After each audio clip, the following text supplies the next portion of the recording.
2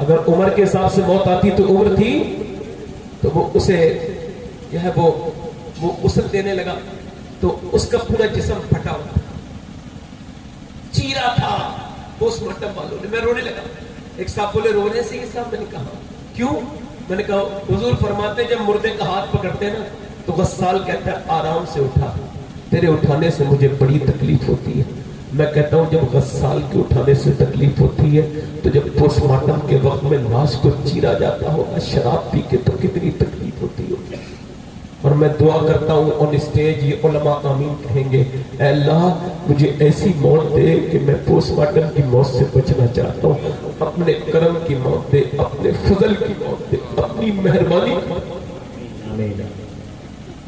قبر میں جائیں گے تو کسے دیکھیں گے بولو؟ حضور کو دیکھیں گے.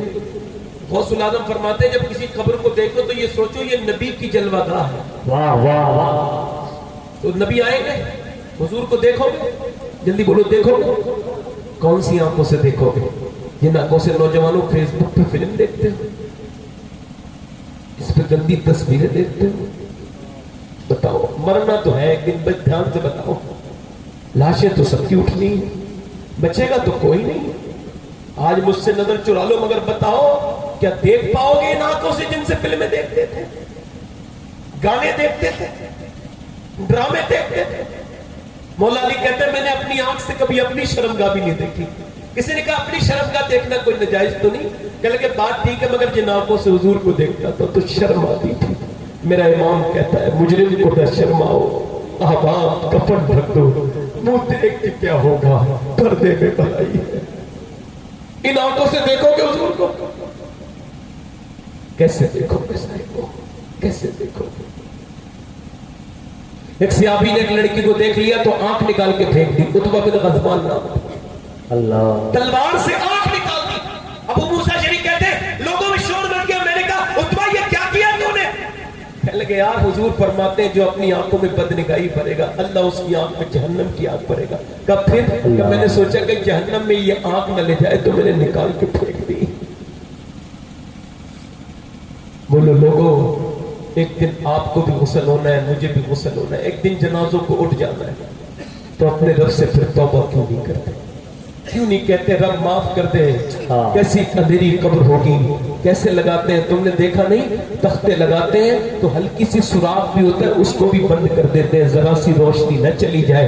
اللہ اکبر. موسیٰ علیہ السلام کی قوم ہے, آخری بات بیان کر رہا ہوں دھیان سے سننا. موسیٰ کی قوم ہے, بارش نہیں ہو رہی ہے. موسیٰ سے کہا دعا کریں تو موسیٰ بولے چلو پہاڑ پہ جا کے دعا کریں گے. ساری قوم جمع ہو گئی, موسیٰ نے دعا کی, بارش نہیں ہوئی. اللہ نے فرمایا موسیٰ ان لوگوں میں ایک آدمی ایسا جس نے 40 سال سے گناہ کیے توبہ نہیں کیا.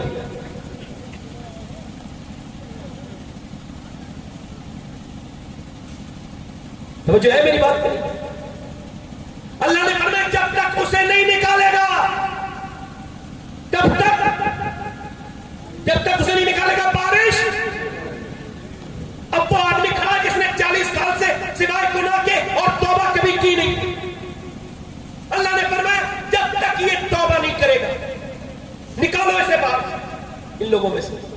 موسیٰ نے کہا دیکھو بھائی نکل جاؤ, جو بھی یہ نکل جائے. پتہ تو ہوتا ہے نا, جو گناہگاروں سے پتہ تو ہوتا ہی ہے نا. تو دیکھو وہ ایسے, ایک اس کے آدمی برابر ادھر ہے, ایک ادھر کھڑا ہے. وہ رویا اور ایسے رویا کہ سسکیوں سے رویا, آواز پیدا ہونے نہیں دی. ہجوم غم میں بھی احساس ضبط غم نہ گیا, احساس ضبط غم نہ ہوئی. ہجوم غم میں بھی توہین ضبط غم نہ ہوئی. ہم اس احتیاط سے روئے کہ آنکھ نم نہ ہوئی. اللہ اکبر. وہ رویا, رو کے بولا مالک دیکھ معاف کر دے ورنہ میرے گناہ کھل جائیں گے میرے پروردگار. مگر پھر موسیٰ نے دوسری بار کہا اے باہر نکلتا کیوں نہیں, تیری وجہ سے بارش نہیں ہو رہی ہے, نکل جلدی سے. پھر اور رویا مالک معاف کر دے میرے گناہ مت کھول میرے پروردگار, میں نہیں کروں گا گناہ آج کے بعد, میرے رب کریم مجھے معاف کر دے. تیسری بار موسیٰ نے کہا نام لینے والوں ورنہ نکل جا. جب یہ سنا نا نام لینے والا ہوں تو کانپ کے پھر تو پھلک پھپک پھپک کے ہویا اے میرے رب تو کریم ہے، اگر میرے جیسا گنہگار کوئی نہیں ہے تو تیرے جیسا کریم کوئی نہیں ہے، میرے کم الفاظ کو قبول کر لے، مجھے معاف کر دے۔ موسیٰ بولے دیکھ نام لے دوں گا، دل دھڑک کے بولا مالک میری عزت بچا لے، میں توبہ کرتا ہوں، سچی توبہ کرتا ہوں۔ ابھی اس کے یہ لفظ ادا نہیں ہوئے تھے کہ بارش موسیٰ دھار ہونے لگی اور جھمجھما کے بارش برسی۔ موسیٰ نے دیکھا سارے لوگ تو بھیگتے ہوئے چلے گئے، موسیٰ نے کہا یا اللہ وہ آدمی تو نکلا ہی نہیں باہر۔ اللہ نے فرمایا موسیٰ اب اس نے مجھ سے توبہ کر لی ہے، پہلے بارش جو نہیں ہو رہی تھی اسی کی وجہ سے نہیں ہو رہی تھی، اب جو بارش میں نے کی ہے یہ بھی اس کی توبہ کی وجہ سے کی ہے، اسی کی۔ واہ واہ واہ سبحان اللہ۔ موسیٰ نے کہا میرے مالک اس کا نام تو بتا دے۔ امام غزالی نے الفاظ لکھے اس کا نام تو بتا دے۔ اللہ نے فرمایا موسیٰ جب وہ گناہ کے ساتھ تھا تب میں نے نام نہیں بتایا، اب تو اس نے توبہ کر لی ہے، اب کیا نام بتایا؟ واہ واہ واہ تو کتنے لوگ ایسے جو حضور کے نام پہ گردن کٹا دیں گے؟ دونوں ہاتھ اٹھا کے بتائیں، سبحان اللہ، دونوں ہاتھ اٹھا کے بتائیں، دونوں ہاتھ اٹھا کے بتائیں کتنے لوگ حضور کے نام پہ دونوں ہاتھ انشاءاللہ کٹا دیں گے گردن؟ نیچے ہاتھ جو گردن کٹا سکتا ہے کچھ بھی کر سکتا ہے، کچھ بھی کر سکتا ہے نا؟ تو آپ میں کتنے لوگ ایسے ہیں جو گردن بھی کٹا دیں گے، ایک دوسرے کی طرف نہ دیکھنا مسکرا، جو گردن بھی کٹا دیں گے اور آج سے حضور کے نام پر پوری داڑھی بھی اٹھا لیں گے، اس محفل میں کھڑے ہو جائیں، کھڑے ہو جائیں جو آج سے حضور کے نام پہ پوری داڑھی رکھا ہے، کھڑے ہو جائیں، ہاتھ نہ اٹھائیں، کھڑے ہو جائیں، 1 2 3۔ جو داڑھی رکھائے گا 100 شہیدوں کا ثواب ہے۔ کھڑے رہو کھڑے رہو، بہت اچھا سبحان اللہ۔ کھڑے رہو کھڑے رہو، داڑھی رکھانے والے کھڑے ہو جائیں اور جذبات میں کوئی کھڑا نہ ہو، سوچ سمجھ کے کھڑے ہو۔ داڑھی رکھانی ہے، آج سے نبی کی طرح زندگی گزارنی ہے، سنتوں کی طرح، حضور کی طرح داڑھی رکھانی ہے انشاءاللہ، ہے نا؟ کھڑے ہو جاؤ، کھڑے رہو، جب میں بٹھا لوں تو بیٹھنا۔ دیکھیں داڑھی رکھانے سے آدمی خوبصورت ہوتا ہے، داڑھی منڈانے سے نہیں ہوتا۔ کھڑے رہنا، جب میں بٹھا لوں تو بیٹھنا۔ ابھی کچھ دنوں پہلے بریلی سے ایک جنازہ نکلا نا تو غیر مسلم کہتے تھے بریلی کا اختر رضا اتنا حسین ہے تو پھر بغداد کے غوث اعظم نے کیسا حسن پایا ہے؟ کوئی اور داڑھی رکھانے والا 100 شہیدوں کا ثواب جو اس محفل میں کھڑا ہو جائے اور کہے آج سے نہ داڑھی کٹے گی نہ مڑے گی انشاءاللہ۔ ہے کوئی سید صاحب کے سامنے کھڑا ہو، سید صاحب بھی گواہ ہو جائیں گے، یہ علماء بھی گواہ ہو جائیں گے۔ ہے کوئی 100 شہیدوں کا ثواب پانے والا جو آج سے سنتوں والی زندگی گزارے؟ ہے کوئی اور عاشق رسول، دیوانہ رسول؟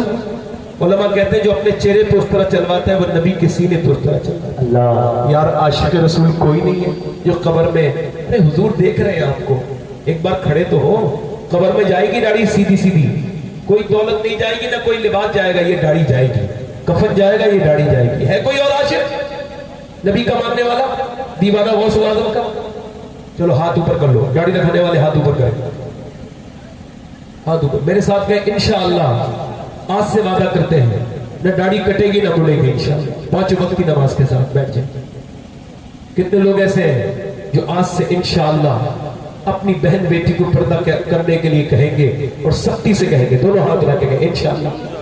سر پہ دوپٹہ نہیں دیکھیں گے تو ٹوکیں گے انشاءاللہ، دونوں ہاتھ رکھیں انشاءاللہ، بولو واہ واہ انشاءاللہ۔ کتنے لوگ ایسے انشاءاللہ نماز کی پابندی شروع کریں گے، حضور کی آنکھوں کی ٹھنڈک ہے، دونوں ہاتھ رکھو انشاءاللہ، دونوں ہاتھ رکھیں انشاءاللہ۔ اللہ آپ سب کو سلامت رکھے ماشاءاللہ، انشاءاللہ مسلک اعلیٰ حضرت پہ قائم رہیں گے، کہو انشاءاللہ۔ اللہ آپ سب کو سلامت رکھے، با کرامت رکھے۔ توبہ کرنے میں بھی توبہ کرتا ہوں، پڑھیں استغفر اللہ ربی من کل ذنب واتوب الیہ، پڑھ لیجیے لا الہ الا اللہ محمد رسول اللہ۔ میری زندگی کا مقصد تیرے دین کی سرفرازی، میں اسی لیے مسلمان، میں اسی لیے نمازی، اسلام زندہ باد، مسلک اعلیٰ حضرت زندہ باد۔ لقد کان لکم فی رسول اللہ اسوۃ حسنہ، صدق اللہ العظیم، وما علینا الا البلاغ۔ السلام علیکم ورحمۃ اللہ وبرکاتہ۔ انشاءاللہ شکر کریں گے، آج سے ناشکری نہیں کریں گے۔ آپ کا بہت شکریہ، آپ کا بڑا احسان، آپ نے میری تقریر سنی۔ بیٹھے تشریف رکھیں، آگے پروگرام ابھی چلے گا۔ اللہ آپ کو شاد آباد رکھے۔ عاقب آبادی اور اسلم بلرام پوری صاحب یہ 2 شاعر ابھی ہیں، انشاءاللہ صفی اللہ بھائی ان کا اعلان کریں گے اپنے حساب سے۔ اللہ تعالیٰ آپ سب کو سلامت رکھے، یہاں کے علماء کو سلامت رکھے، آپ کی کمیٹی والوں کو اللہ اجر عطا فرمائے، سننے والوں کو اجر عطا فرمائے، اور اللہ ہی بہترین بدلہ دینے والا مہربان ہے۔ اللہ ہماری محفل کو قبول فرمائے۔ السلام علیکم ورحمۃ اللہ تعالیٰ وبرکاتہ۔